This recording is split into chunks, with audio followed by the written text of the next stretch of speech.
Did you get one?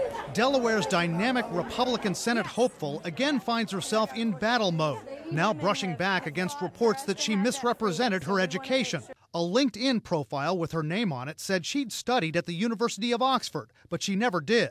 She took a course at the Phoenix Institute, which has an affiliation with Oxford. An O'Donnell spokeswoman sent an email to CNN on her behalf saying, "I never established a LinkedIn profile or authorized anyone to do so on my behalf. I have always been clear about my educational background." But there's another question about her education.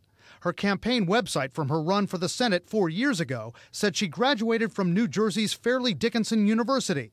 It turns out, the university tells CNN, she didn't receive her bachelor's degree until earlier this month. But O'Donnell's hardly alone. On a few occasions, I have misspoken about my service, and I regret that. Democratic Senate candidate Richard Blumenthal from Connecticut repeatedly claimed he'd served in Vietnam when he didn't. I apologize for those mistakes. Illinois Republican Senate hopeful Mark Kirk mischaracterized portions of his military record and awards he'd won.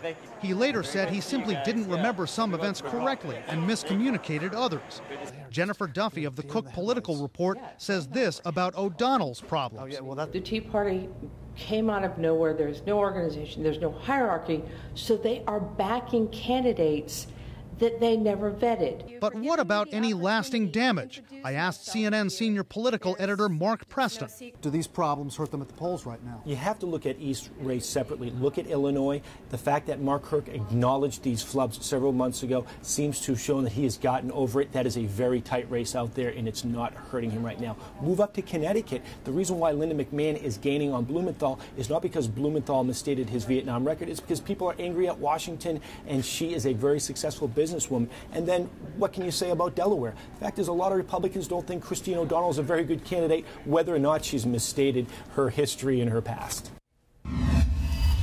Questions about backgrounds are not restricted to candidates themselves. In New York, Carl Palladino's GOP gubernatorial campaign is dealing with a report in the New York Times that 4 of his campaign aides were either accused of financial misconduct or had other brushes with the law.